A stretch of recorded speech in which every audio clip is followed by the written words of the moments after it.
I don't know if we've actually talked about this, but this is episode 3 of Watson&Wiltshire, Three. and our music is brought to us by none other than Hope Watson. That's her song Graffiti Eyes, and you can listen to that wherever music is consumed. Kyle, speaking of music, man, dude, I've been on the concert trip lately. I've been hitting concerts. When's the last time you went to a concert? Man, I think it would have to be 2022, I think. 22. In the year of our Lord? In the year of our Lord. Anno Domino. Yeah, I think it might have been 21, actually. It was December. I remember that. It was just before the turn of the year. Yeah, it had to be 21. It was Inhaler. It was the band Inhaler. And why are they special, Kyle? I'm only allowed to love one band. And so that's U2. And so I am allowed to love Inhaler by association because the lead singer, Eli Hewson, is Bono's son. There it is. Yeah. Okay. It was like their maybe second or third show ever in America. It was really pretty cool. It was pretty neat. Very small room, maybe 100 people there. I was from, 20 feet from a guy who's spent a lot of time with Bono. It's kind of fun. Pretty cool. Yeah, that's awesome. Yeah. Did you, I'm going to just step out on a limb here and say that you went with your partner in crime when it comes to the U and the two, and that would be? Jeff McKenzie, my constant. Yeah. He is my constant. You remember Lost, The Constant? We maybe. That whole idea, we realized that we were one another's constants at some point while watching Lost. All right, I like it. Well, I've been to see some concerts, and I got a couple coming up that I'm pretty excited about. I've been to see Kaleo. I've been to see Nathaniel Rateliff and the Night Sweats. I saw them at Ascend Amphitheater, and I hadn't been to Ascend Amphitheater yet. It's the outdoor kind of deal. I'm going to say maybe 4,000 or 5,000 people downtown Nashville. Behind the stage, they kind of got a cutout where you can kind of see the city back behind the stage. It's very cool. Have you been to Ascend? Well, I got a quick story. I've not, but one night I was at a function at the Music City Center, and I walked out on one of those balconies out there in the Music City Center, and I can hear wafting through downtown Nashville, looking back on the memories of the dance we shared. I feel like I need a bell, like a ding every time we sing. It's become a thing, hasn't it? Yeah. But anyways, I believe it was the inaugural concert at Ascend Amphitheater, and it was Garth Brooks doing a real concert out there, and you could hear it all over downtown. It was amazing. But I've not been. I've heard Garth Brooks, but I've not been. I would imagine that if the weather's not proper, it can be a little sweltering. And then Kaleo, I went and saw Kaleo. Justin Bones Jones invited me to Birmingham, Alabama, and I drove down, and I'm like, "Hey, Bones, where are we going?" Like, he's like, "Oh, we're going to Avondale Brewing, whatever." I'm like, "Okay." I imagine like this big warehouse brewery, and I'm like, "Is it hot in there? Like, what do I need to wear?" Yeah, you'll be fine. Classic Bones didn't tell me anything. So we get down there, and I'm wearing jeans, a t-shirt, and it is outside in Birmingham, Alabama. Yeah. And had not the weather been pristinely perfect, I would have been quite angry because Birmingham, Alabama does not play when it comes to the humidity, when it comes to the heat. No, it does not. And you just lived out a Nate Bargatze bit. When you're in your 20s, it's like, where do you want to go, man? I'll burn my apartment down. I don't care. Yeah. When you're in your 30s, you're like, how many people are going to be there? Yeah. I'll drive separate. Yeah. We're beyond our 30s, but you just played it out right there in real time. You needed some questions answered. I mean, it's fair. My favorite thing about the whole concert, other than being Bones was great. There's this guy, and he was probably in his, I'm going to say mid-50s, and he was standing in behind his wife, and she was lovely. I don't have anything to say about her. She was enjoying the show. But he reminded me the most of Will Forte. Like, I don't know if you've seen an SNL skit, but this guy, mid-50s, these Birmingham people with their Alabama bangs and their, looking cool in their Southern living clothes or whatever. And they're all taking in the show. And this guy is just killing it. I mean, he's doing just the whole time, just loving it. And then he stop every once in a while and just go right back at it. And so it was fantastic to watch him. I've actually got video of him. I'm happy. Oh, wow. At some point, if anybody asks or is interested in it. I got 2 coming up. I'm going to Memphis, Tennessee, and I'm going to watch Jack White of the White Stripes. Yeah. And I'm going to go see that with my buddy John. And then in a week and a half, I'm going to see 21 Pilots with my daughters, with Hope and her friend Abby. We're going to go, we're going to watch 21 Pilots. One of my new favorite bands. I love them. Yeah. Probably hate their guts. I don't know. You've played me a song or two, and it's not my favorite. I will agree. That's cool, man. So which of Jack White's 17 bands is this actually going to be, or is it just the man himself? Yeah, this is like the Prince symbol, right? I mean, like, this is just going to be Jack White. In fact, he released an album most recently and called it No Name. So I mean, like, there's not even a symbol for this album. It's just, and it's fantastic. I mean, he should have just called it Just Jack. I think that would have been beautiful. That'd have been great. Just Jack. Yeah. Yeah.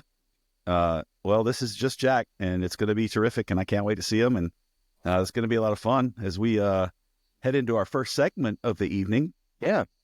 Yeah. Jay. Oh. Whoa. It always scares me. It always kind of takes me by surprise. Jay, what are you watching? What are you taking in, man? That's a great question, Kyle. I'm glad you asked. I am kind of in love with the TV show Bad Monkey right now. It's on Apple Plus. It's starring Vince Vaughn. Vince Vaughn is my spirit animal, if you will. I think, Kyle, you said that if someone were to play me in a movie, it would be Vince Vaughn. Is that correct?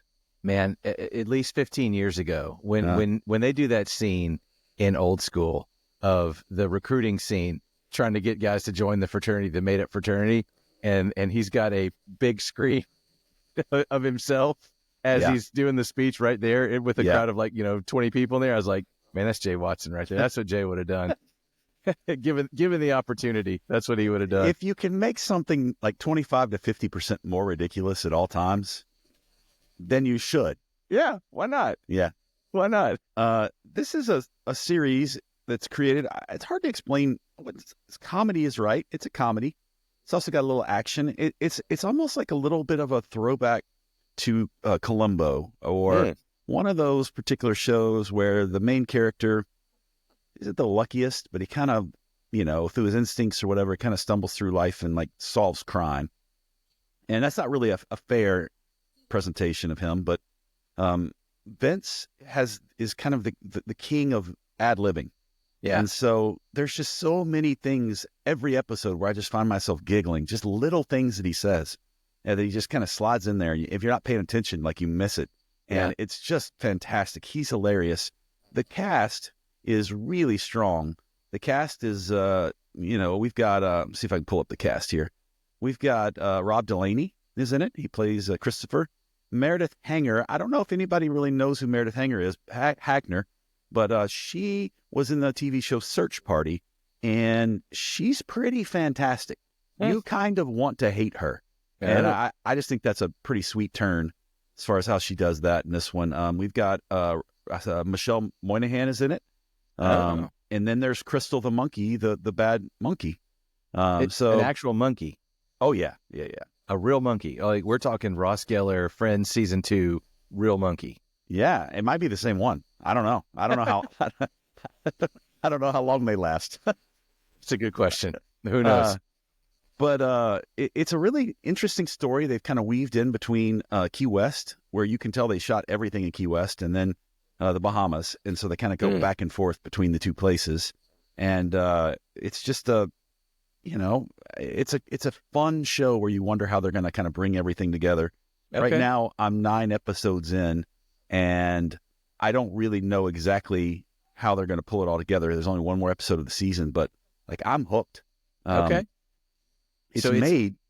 Go ahead. Is it like a you got to see every episode like a not what's the word? Not a serial. Yeah, serial versus a procedural.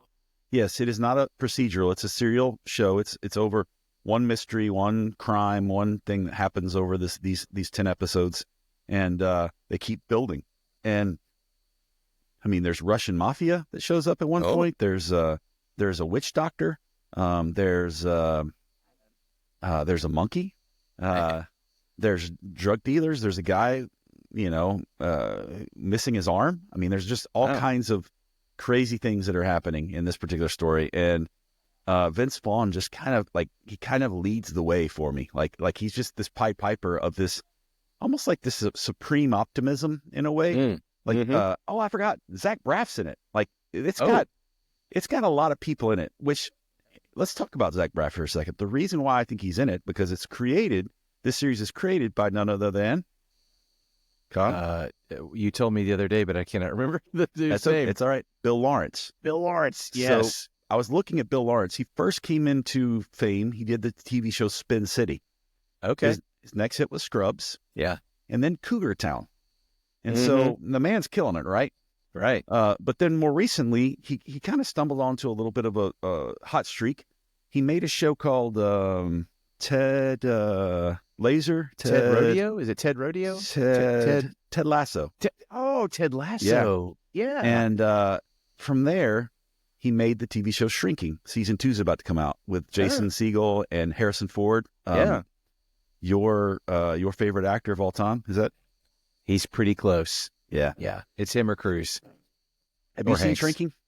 I have not. No, I have not. I don't have Apple TV Plus currently. Okay. Well, you'll have to Once come over. I thought Lasso was over. We'll have a sleepover. We'll have a sleepover. Okay. We'll put 2 couches outside to side. We'll get some popcorn. Yeah. And it'll be just like Barton 1. It'll be great. Yeah, man. Except be great. Highlander 2, we'll watch Shrinking together. And then after this, he's put out Bad Monkey. And like, I think he's kind of figured out how to do a thing. Like you just kind of, there's not very many comedies that I think are people are making anymore. Yeah. And he's kind of figured out how to use the pay premium kind of model to put something together that is really, really, really entertaining. And I could listen to Vince Vaughn ad lib all day. And so I would highly recommend the show. I can't say enough good things about it, and I'm really excited about it. By the time this episode comes out, Kyle, the finale will have aired, so all 10 episodes will be out, so you can take it and you can consume it. And I don't think you'll be disappointed. It's very, very, very enjoyable all the way around. Good story. You know, that's what I care about most. Story. Great story. Yeah. Even a little magic, Kyle. Okay. I'm down for some Vince Vaughn. I enjoy him. His famous, I think he's just once a movie, he'll ad lib, come on, let's make some bad decisions. He's always, that's one of his famous lines, shows up in several movies. But something about the way he does, kind of smarmy, his level of smarm, his level of villainy, like the little silly parts, like he was the bad guy in the awful, ridiculous Starsky and Hutch remake, and he was so good in that. So funny. And even his little, when he shows up in Anchorman, Oh, yeah. and he's like, Dorothy Mantooth is a saint. Yeah. He kind of looked like the perfect, newscaster there, too, as well. Like a perfect kind of compliment to Will Ferrell there. Yeah. Ron for Burgundy. For sure. Vince has had an interesting career. He has. I think you mentioned him being in Rudy. He was in Rudy. Yeah. He was he had a pretty small part in Rudy. From what I understand, I listened to Rewatchables episode of this a few weeks ago. He had a much bigger part and it got cut. And so, he was very small part, but he hated Rudy, until the last scene. He was like, get in there, Rudy. It's kind of funny. Just sort of, we got to do this for Rudy or something. It's kind of funny. I heard somewhere that he got his start in acting in after school specials. So, I mean, it really paid off. Yeah. Don't do drugs, kids. Don't do drugs. A lot of those guys doing after-school specials were doing the very thing they were telling you not to do in their after-school special. We don't know what Vince was or wasn't doing. That's true. I'm making a judgment and assumption. I shouldn't do What's your favorite 80s don't do drugs ad, Kyle? Oh, either Jennifer Love Hewitt. You can look it up. Jennifer Love Hewitt. Users are losers and losers are users. So don't use drugs. Don't use drugs. I didn't sing it this time. I resisted the urge. But you can find it on YouTube. It was a little song. That was that one or the eggs in the frying pan. This is your brain. This is your brain on drugs. Yeah. Any questions? I mean, those brain on drugs is memory. The classic. My favorite one is I learned it from you, Dad. Oh, that one, it kills me every time. Man. Like I love it. Where where did you get this? Where did you find out about these drugs? I got them from you, Dad. I found your stash. It's your fault. I don't know why. I don't know how we got there. One thing that Vince Vaughn should not be doing, I think, is drama. I'm not trying to limit him. I'm Yeah. not saying he can't do it. I just think he's a lot more fun when the training wheels are off, Yeah. as you say. Like, I remember liking him in a couple of shows and seeing him movies and stuff. And then he was in a movie with Jennifer Lopez called The Cell, I think. Weird one. Yeah, he was super dull in that movie. It's like when he becomes serious, it's like he can turn off that little twinkle in his eye. Yeah. And I'm done. Wasn't he the star in the shot-for-shot remake of Psycho from the late 90s? Yes. Oh, Did you see that? I never saw it. No, I didn't either. I want to go to the shower. I want to take showers, Kyle. I don't want to be scared to death of showers. Like, Right. I can still, No, I'm out. I don't think we're going to be covering a lot of horror on Watson and Wiltshire. What do you think? No, I don't think so. I don't particularly like the horror genre. Not my thing. Whatever the case, Kyle, Bad Monkey, Vince Vaughn, go watch it. All right. Kyle, I want to ask you a question. Yeah. What is it you're taking in these days, buddy? What's going on with you? So as always, when you and I present a contrast where you're into the whatever's new, and I'm always trying to go backwards and trying to rewatch things and think about old things. And really, I'm in this phase of introducing my children to stuff that I think is good, because I want to give them an education in film and music and all that. So last week, the boys and I were trying to figure out what to watch. I'm going to pause you real quick, Kyle. Yeah. I just want to warn you because I've already been through this. I've been through this scenario where you introduce your kids to new things. Right. And I remember introducing Jurassic Park to Hannah Chase and Hope at a certain age. It's kind of fun. Like when you go from watching the kiddie movies, right? Right. You go to watching the real stuff. And so what are some ones you've done in the past? We did Jurassic Park. They were not as excited about it as I was. Did they find it scary? They did not. No. So that classic scene where the water starts to shake and then T-Rex, I don't want to give it away. I think the movie's like 30 years old or something. No, so you can totally give it away. But the T-Rex eats somebody, Right. and you see the legs dangling right there in the Right. scene. Hope Watson famously began shouting, "This is not uplifting. This is not uplifting," covered her eyes and ran out. Like that was it for her. Oh, man. Yeah. So she didn't trust your taste in film anymore after that. I think it's been probably almost 8 years, and I think she's coming around. So, Okay. Well, good. yeah, Good. yeah. So we may win her back. But for you, you've started down this journey. I just want to say it's not always going to go like you think it's going to go. Well, I completely understand that. Yeah. So we did Jurassic Park. We've done what we covered in episode 1, Ready Player One. I showed them The Matrix recently. It holds up, bro. It holds does. up. It's first one. good. The Yeah, first one. Yeah, the first one. Didn't we do a podcast on the Matrix? Like when we did a guest host kind We of thing? did. Yeah, we were guests on a show about The Matrix. Yeah. It was, that was a fun one. I can't remember what that one was called. The little tidbit that we kind of discovered, maybe I found it or you found it in research, but the very opening shot of the Matrix, Yeah, in Nashville. shot in Nashville, Tennessee. Shot in Nashville. That's right. Wow. Guitar and City. most recently, we watched Inception. And so, here's the thing. I love Inception. It's a great movie. Okay. And the first time I showed it to my son Noah, he's like, "This is my favorite movie of all time," and he still claims it's my favorite movie. So I was like, "Well, we got to show your brother. We got to show Micah. He needs to see this movie." And so I'm watching it with excited eyes to see it. And let me just tell you some of the stats on Inception. You may or may not believe this. Now, some people don't feel like the IMDb metric is the end all be all, but for IMDb, believe it or not, Inception is an 8.8 out of 10, which makes it, I believe, let me go back and find this list, which makes it I can't find the. Oh, your hair looks amazing tonight. Thank you, man. Thank you. Okay, 8.8 out of 10 makes Inception the 14th greatest movie of all time. Nestled in between Fight Club at 13 and Empire Strikes Back at 15. Okay? That's pretty strong. So IMDb is crowdsourced. So people say, "I like this movie, 5 stars." Boom. And it has currently how many votes?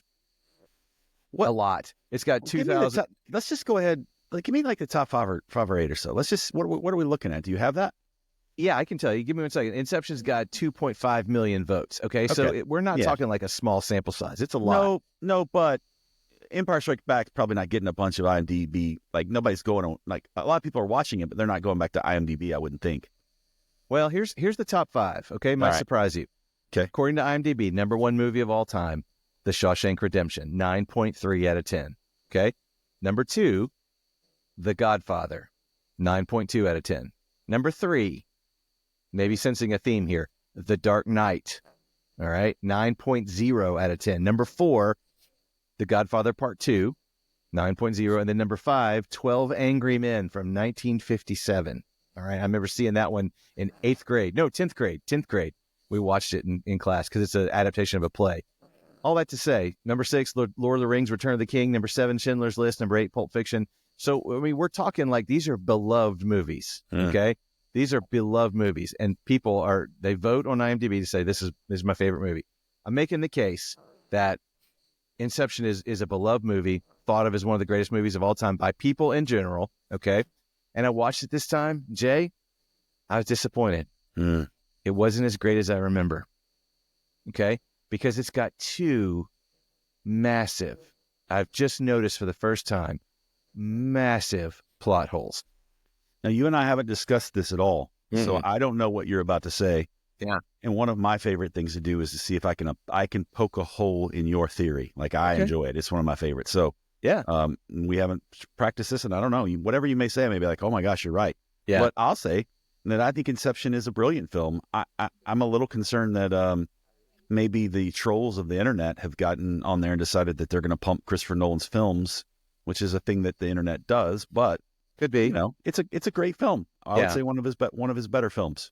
Yeah, because Interstellar is really high on that list too. But here's my 2 humongous plot points. Okay, so without rehashing the entire movie, basically it starts off with Leo DiCaprio washing up on a shore, and he's brought before a very, very old Asian man, and there's some type of recognition between the two. Then it flashes into what we later know to be a dream. Okay, and Leo's in a room with a much younger Asian man, okay? And it turns out he's trying to steal something from within this dream. He doesn't succeed, and so the company that he's trying to steal something for is coming after him, all right? And the whole thing kind of accelerates when they're trying to escape, gets on they come out of the dream, they're trying to escape, they get on a helicopter, and the helicopter is this Asian man. His name is Saito. His character's named Saito. And he offers him the chance, hey, come do a job for me, and I'll get you off the hook, okay? And, you know, there's this whole backstory of Leo. He's kind of framed for murder because his wife, and he can't see his children, all these things. All right, so here's the first big plot point. Saito just says, doesn't ever explain, just says, I can get you off. One phone call, I can get you off, okay? This is an Asian businessman. I don't know what country he's from, maybe China, I'm not sure. I'm sure he's got a lot of power, a lot of wealth. But how could he get an American man off of a murder rap with one phone call? Okay, that's the first big plot hole that I'd never really thought about before. I was like, how? What? Yeah. Okay. The second humongous plot point. The job that he wants him to do, that he wants Leo DiCaprio and his crew to do, is to convince Cillian Murphy, I can't remember his character's name, but to break up his father's empire, who is the greatest empire for whatever business that was, business empire. Saito's company is number 2 behind this other company. If he breaks it up, Saito becomes number 1, okay? They get on a plane together, number 1 and number 2 in this business, whatever it is, and number 1 does not recognize Saito. Cillian Murphy does not recognize him. If this is his top competitor, he would have known him. As soon as he laid eyes on him, he would have known him. They were in a first-class compartment together. He would have recognized him, known exactly who he was, okay? So all this comes back around. 2 big plot holes. To me, changing my mind on Inception. Not that it's a bad movie, but that I've been one from the beginning to say that the top spin at the end stopped spinning, and it was actually it was reality. I think the whole movie's a dream. The entire movie's a dream.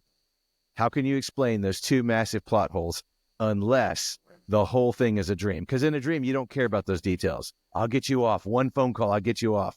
And the two guys that are competing in business don't know one another, don't recognize one another, never seen one another. It makes no sense. So I think the whole thing's a dream. I think the top keeps spinning. It's still spinning now. Well, hold There on. it I is. thought you said that the top stopped, is what you just said. Before that, I thought it did. Before this Okay. most recent rewatch, I was Previously, like, you were like, that was the real world and things stopped. Now what Yeah. you're saying is, it's all a dream. The whole thing is a dream. yeah. That's my take. So that's what I've been watching. why That's do my you say- take.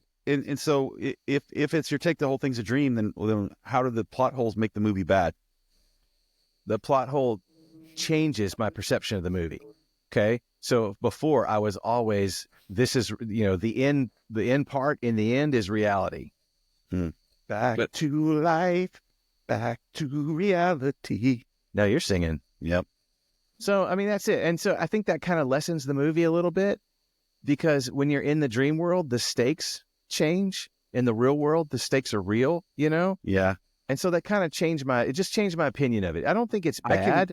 I can pick apart one.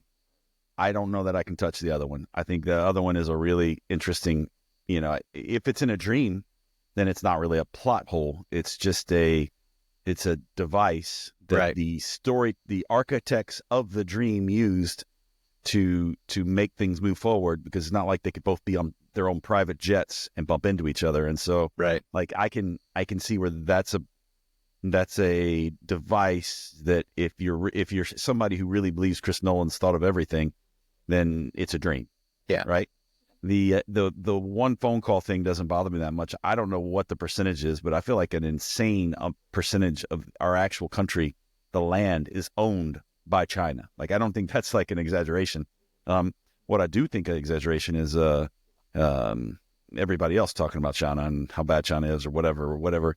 It doesn't surprise me that someone that has an international background has the influence to be able to get someone off the hook for a thing in a story like that. For murder? Sure. I don't know. I enjoyed the movie. My sons enjoyed the movie. It changed my opinion of it. And it made me think, okay, so the thing I've always thought, I don't think that anymore. And, it kind of just... If I've changed my mind, then it must not be as good. Yeah, a little bit. It doesn't stand up as well as I thought it did before. Okay. But it's still a good movie. I still highly recommend it. It's fun. It's a lot of fun. I mean, you got Leo, you got Fantastic. Ellen Page at the time. Yep. You got, I don't know how to address that otherwise. Yeah. You got We can cut Michael that part, Caine, right? Michael Dana Carvey? Caine. No, we'll cut that part. No, we'll right. Well, I mean, Ken Watanabe, Yeah, he's Saito. Yeah. Cillian Murphy, Cillian Murphy, Joseph Gordon-Levitt, Michael Caine. You said Michael Caine. Yeah. Who's Joe the 30 Rock Gold? from the Sun? Joseph Gordon-Levitt, Yeah, him. Tim Drake, or Robin, as you will, in the Christopher Nolan world. Who else? Bane. Did you get Bane? No, I did not Tom talk Hardy? about Tom Hardy. Tom Hardy's in it. Yeah. That was kind of Tom Hardy before Tom Hardy was Tom Hardy. A little bit. It's 2010. He had already kind of done some stuff, was kind of making a name for himself, but he Yeah. hadn't played Bane. He hadn't done some of his bigger roles. Venom, Hadn't done Venom. Yeah. Have you seen any of the Venom films? No, please, Jay. Please. It's fun calling them a film too. I enjoy that. Film. Speaking of films, it's a good transition because, we're working on something together right now, and we get to talk about, this is a segment where we talk about something we've both taken in, we both get to see, and we're kind of talking about something that we enjoyed together. I don't know that we've actually talked about whether you enjoyed it or not, but the movie/film part 1 of Kevin Costner's latest opus, Horizon. Yeah.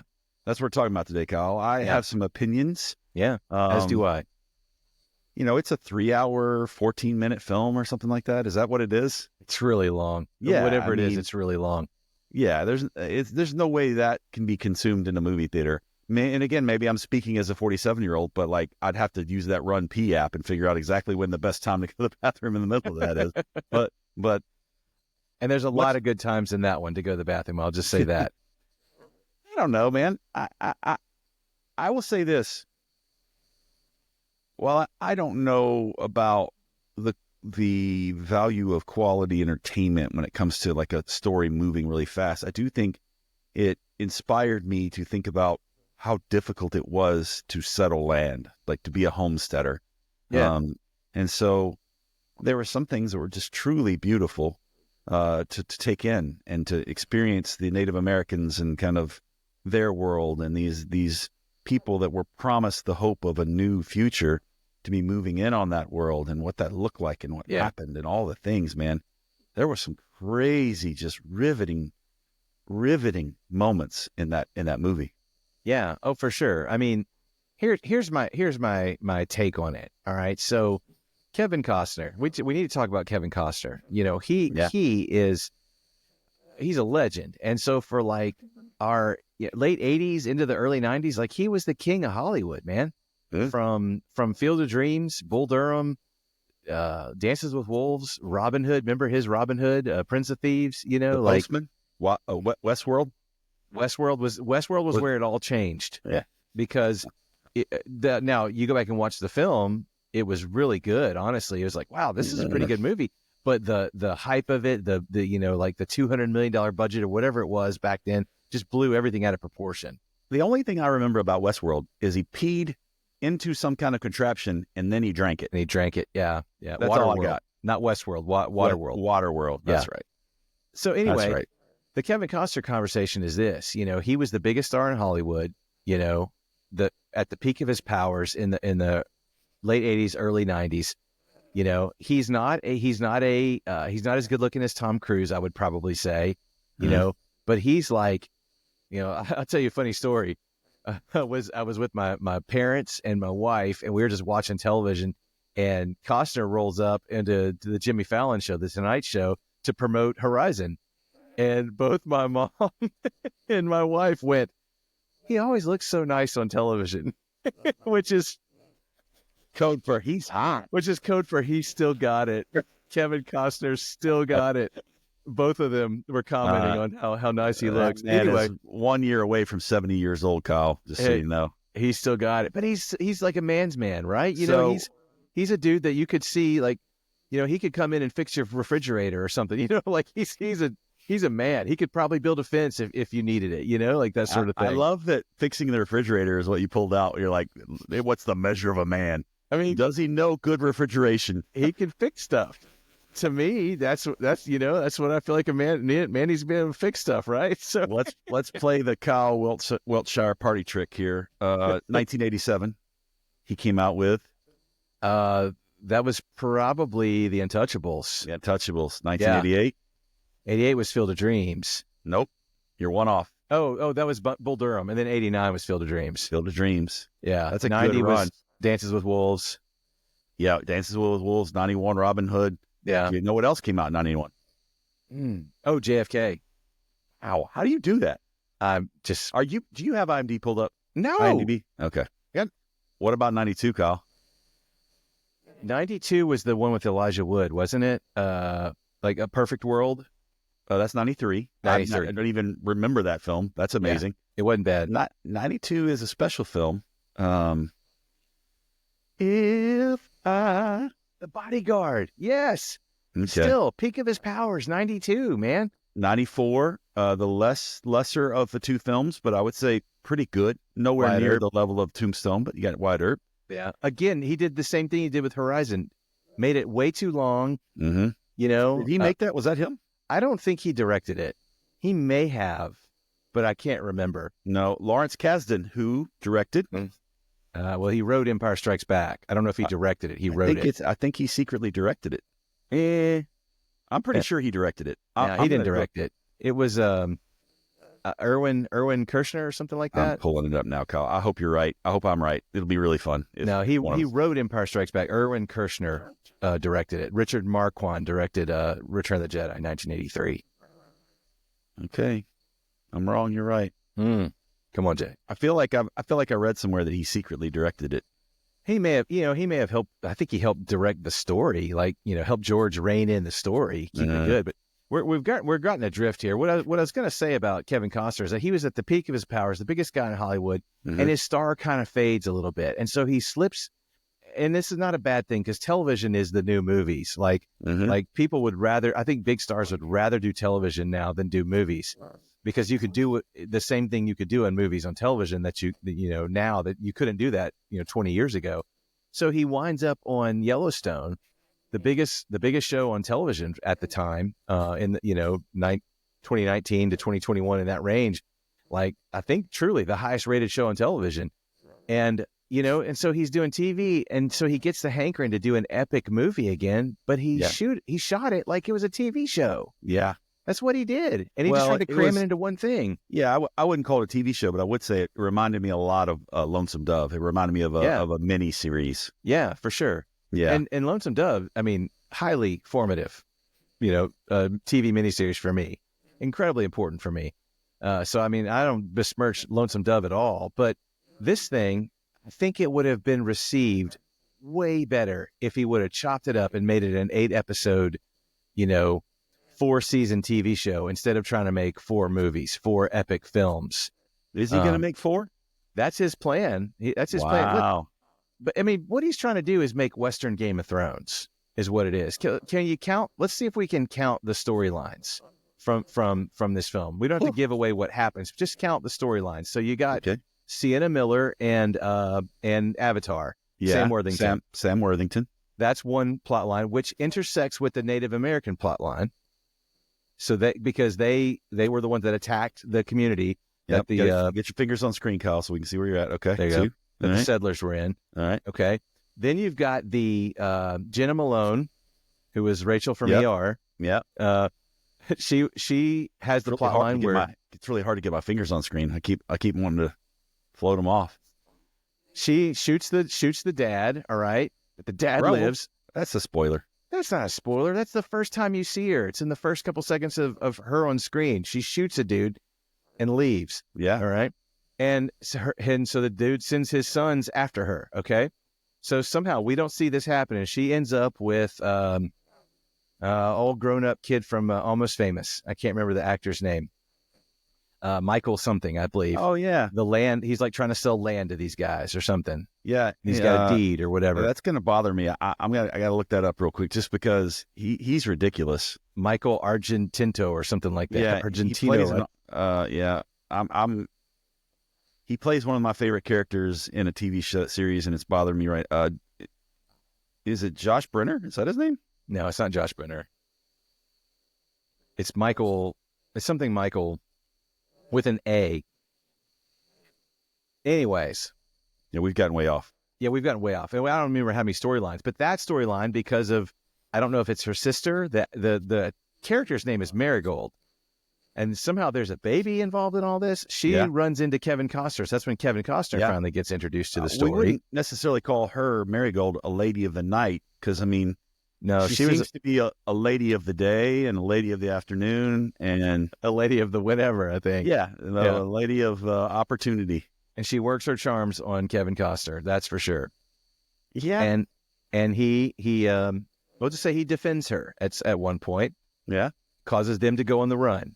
All right. So you are giving away all of Horizon. Is this synopsis going to be 3 hours and 14 minutes? It's probably going to be. We still haven't got to all the plot lines. Yeah, no, we haven't talked about a Wilson. You got Luke Wilson who's leading a wagon train out west, okay? And so we've not even talked about what Horizon is. Horizon is this mythical country or this land or whatever, not a country, but like this city that's, I guess maybe like Tombstone or whatever that's rising up. That's the place where people want to go, and that's where everyone's coming. But there's all these plot lines with the Native American people, and there's 2 sons with the chief, and one son speaks English as his native language. It's like, where is that? We haven't got that yet. That'll be in Horizon 2, The Empire Strikes. Right. West. 5 goes west. That'll be the second one. American Tale, yes. Speaking of like just randomness, like, when you think about the people that are in this film, like, why? It's okay. It's a good question. I've thought about this. Just about all of them are people who were really big about 10 years ago. They're a little bit past their prime, like Luke Wilson's not in his prime anymore. Speaking of Vince Vaughn, Will Ferrell, he's past his prime. So that's why he'd show up in a movie like this. Why would and there's all these like character actors that you see in all these. Michael Rooker is in it, isn't he? Isn't Michael Rooker in it? Michael Rooker. We didn't even get to that plot point. I mean, it's kind of involving Sienna Miller, but That's we got the Michael Sienna Rooker. Miller, Sam Worthington. Sam Worthington, same thing. He did Avatar, and he kind of vanished after that. He did a bunch of stuff, but after Avatar, he wasn't in much. He did The Shack. He did do The Shack, not the Shaquille O'Neal, but the no, not blue. Was that Blue Steel? No, it wasn't Blue Steel. It was Blue Chip. Blue Chip, that's what it was. Blue Chips. With Nick Nolte. Plural. Nick Nolte, yeah. So anyway, I guess what I'm trying to say about Horizon is I think it would have been a lot better if it were a TV show than a movie. I am not opposed to slower paced storytelling. Not opposed to, especially if it's stunning. And it was beautiful. All the American West and the landscapes, and there's even things we forgot. Braveheart shows up, the very first scene. It shows up and buries a few people, and then you don't see him again for the whole movie. No, well, I think there's an indicator that his cross is over there on the side of the hill. Okay, so maybe he didn't make it. Yeah, well, he made it long enough to have more people there in that little homestead. So there's your take on it. I think you're probably right. Did you like watching it? I did. I thought it was good. I mean, are you going to watch Horizon Part 2? If it comes out, that's the big question. Is it actually going to come out? Yes, I will watch them all at this point because I'm curious. I'm kind of curious. Yeah. See if he sticks the landing. See what happens. Yeah. Yeah. The last. I'm just going to spoil this. The last 5 minutes of the movie is a trailer for the next movie. Yeah, I didn't like that at all. Yeah, that was weird. It was weird. It's very abrupt. Yeah, give me like a end scene and then like a few seconds and then. Yeah, that was weird. Here's the thing that I've had to work through, okay? Kevin Costner is on the run during a portion of this film, and it never seems like he can escape. Like the whole movie is about the vastness of the West. Yeah. And yet somehow these goons, these trackers can know exactly, like, let's say there's 1 million miles for him to go in any direction, and they're like, oh, found him like a few days later, right? Or a few seasons later or whatever. And it really bothered me because, for one, like I can't. There are many times where I leave my house and I go to a place with GPS, and then I get to that place and I turn around to go back to my house, and I have to type my address in for my house so I can make it back to my house. That doesn't surprise me. Yeah. So the idea of being like, well, we lost him, let's track him down. I wonder where he went. That kind of bothers me a little bit. The more I thought about it, I think some of the whole point of the film is there aren't that many safe places to go in the West. Mm-hmm. And so, like, the reality of when you go out West and you try to settle, it's not the Oregon Trail where we're like, oh, you might die of dysentery. It's like a lot of people died. A lot of people seeking a new life and a new start. And even thinking that they had made it, building a town or whatever. Like, it's not cemented that you've done a thing. Like, at any moment, it could go south. Yeah. And that reality was wild to me. And then also just the fact that, like, there's not really that many places where somebody can go. And so there are a few trails where there are towns, there are people that are doing work, there are things that are happening. And so I guess you can get caught, I guess. You can get tracked down. But it seems so crazy to me to begin with, because I'm like, it's like finding a needle in a stack of needles. Like, where are you going to go? Right. Where are you going to go find? I mean, like, they're like, hey, have you seen Kevin Costner? Have you seen a white man with a gun? I mean, like he has a horse and a woman, like, right. What? How do they even describe this guy, Yeah. I think there is he some looks type nice on TV. Is that what they're telling people? Right. Yeah. He's still got it. He's almost 70. He's still got it. Yeah. No, I think there's some point where they knew where he was from or something like that somewhat explained how they knew how to follow him. But yeah, I mean, the same thing with Lonesome Dove, again, means a lot to me. I love Lonesome Dove, love the book as well. But like, they're able to just track people, they in the whole vast West, they can track down somebody, maybe it's a lost art. Maybe it's something that people could do in the 1860s or 1880s or when, I don't remember when those stories take place. But well, if we go to the New West instead of the Old West, I would say that's Daryl Dixon in The Walking Dead, and that guy could find anybody. Yeah. Tracker. I pieced out on Daryl Dixon at about season 7 or 8, I think. So I'm not sure. Yeah, you're a quitter, Kyle. You're a quitter. I am a quitter. Yeah. Let's move and transition into a little bit of Dead Rock Stars talk. Yeah. Let's do it. I like this segment, How We Did It.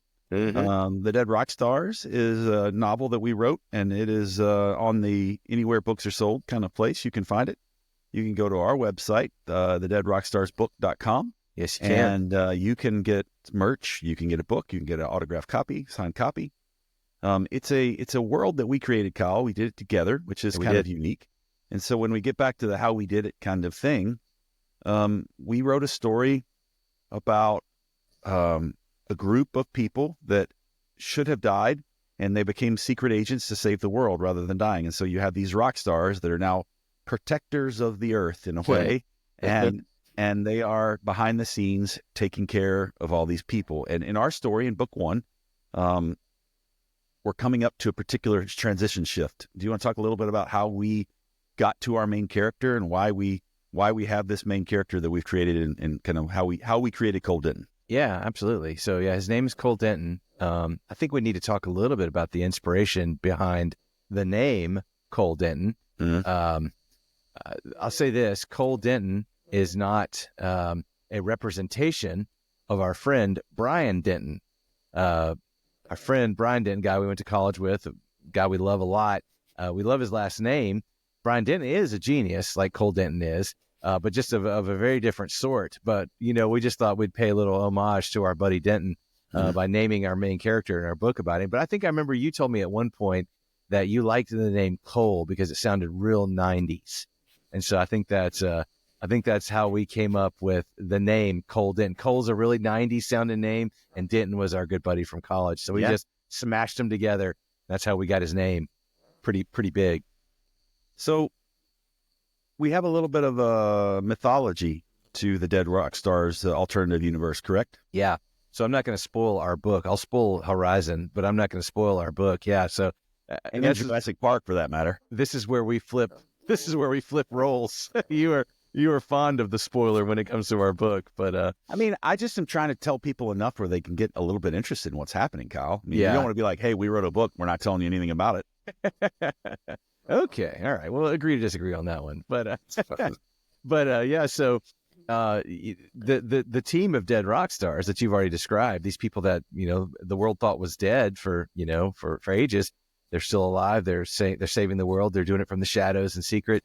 We started thinking real early on when we were dreaming up this book. We were like, maybe very early on, we thought maybe it would just be the rock stars. It would just be, Elvis and John Lennon and Kurt Cobain and Jimi Hendrix, but they were like, we need somebody who is the audience's eyes into this world, and obviously this is hugely aspirational, but it's like Harry Potter.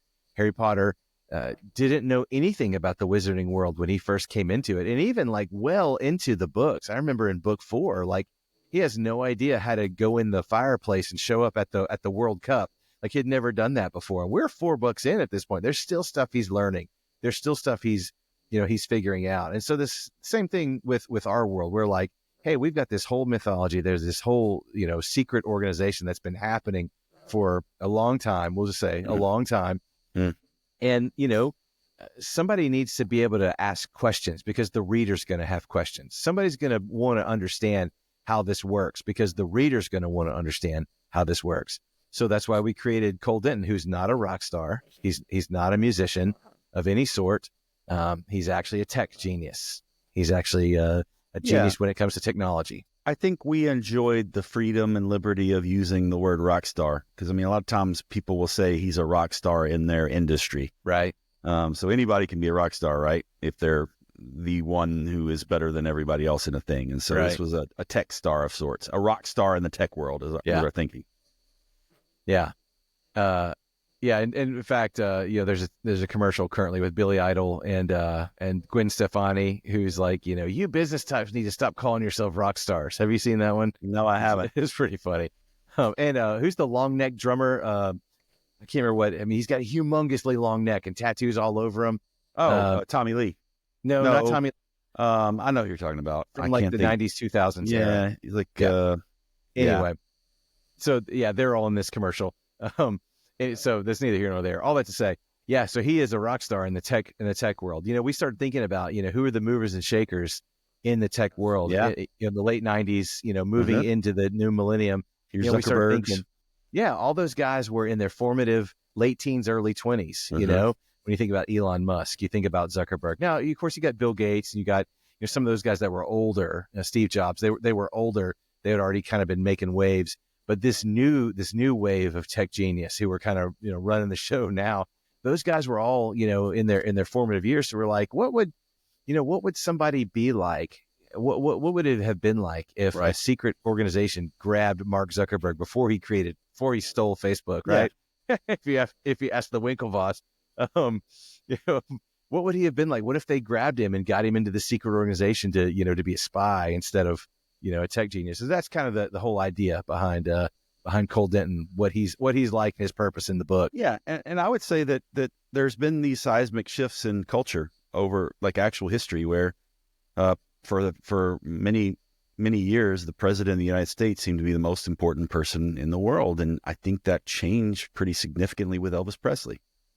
He became the most significant person in the world.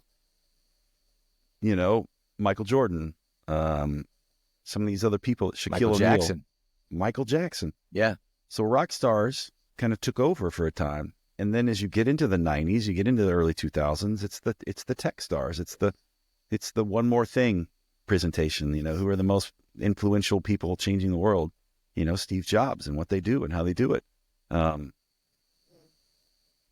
So I think with our story, Cole Denton's important because he's going to help the dead rock stars transition into this new era. Yeah. And so the DRS is fluid.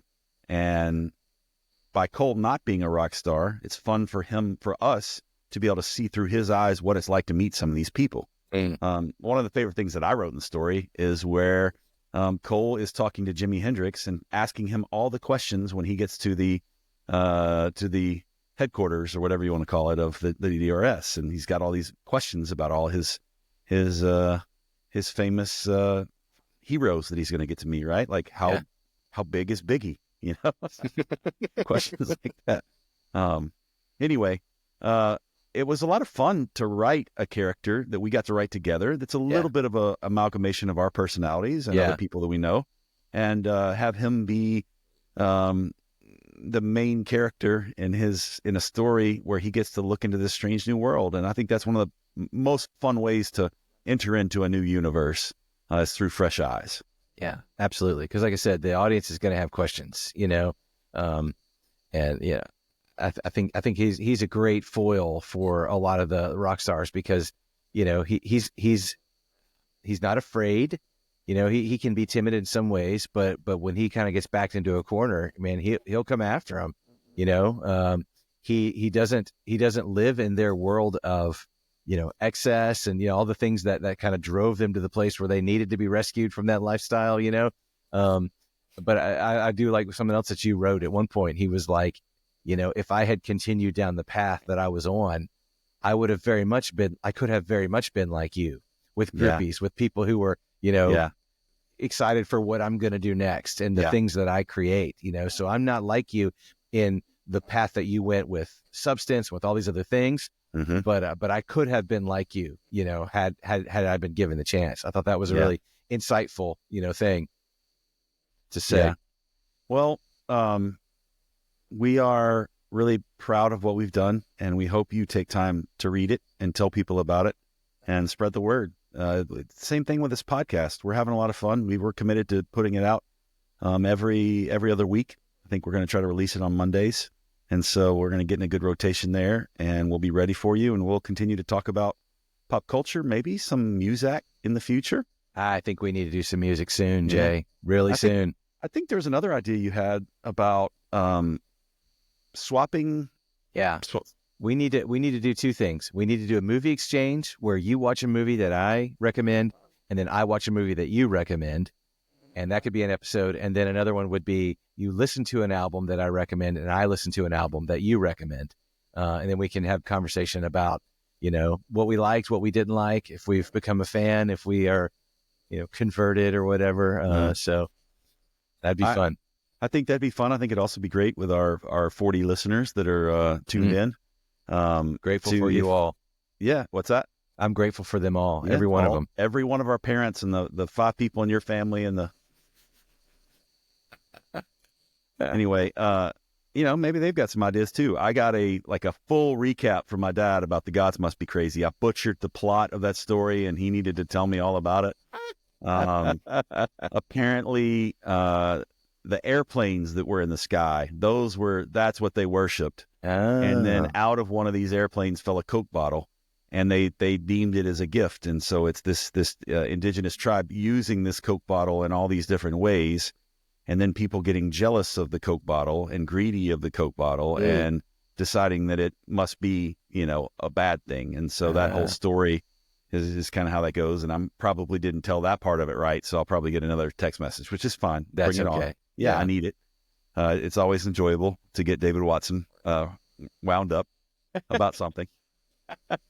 You watch any Cowboy Bebop lately? It's one of my favorite pastimes is to get David Watson wound up. I have not watched Cowboy Bebop. I did not watch the Netflix Cowboy Bebop. In fact, I don't think I'll ever watch Cowboy Bebop for any reason ever, just because he tried to give it to me on my birthday and then sat down and watched it himself. One day we maybe can tell that story. That's a lot of fun. You basically told it, but that's fair. The full details. We'll tell it. We'll tell it down the road. All right, Kyle. We're heading into our last session of the evening, the last kind of thing, and that's the what have we learned today? Yeah, Jay, what have you learned today? Oh, would you like me to go first? You're throwing it to me so that you can have more time. No, I see I've got what you did one. there. I've got one. You just have to ask me. I'm not going to tell you unless you ask me. All right. Well, Kyle, I am interested to know, what have you learned today? I've known this, but it just really solidified. It really solidified for sure that Vince Vaughn is your spirit animal. That's what I learned today. That Vince Vaughn is your spirit animal. Okay. All right. That's good. Jay, what did you learn today? Yeah, I'm going to tell you, Kyle, what I learned today is that no matter what generation, everybody in the Wiltshire family is down with Kevin Costner. That's what I learned. He's something else, man. Hey, and I get it. I mean, he's dreamy. That man could probably fix a refrigerator. No question. Or build you a fence, for sure. Or ride a horse or hit a curveball. He could do everything. He's incredible. With that, Kyle, rock on. Love you, buddy. Love you too, man. See you.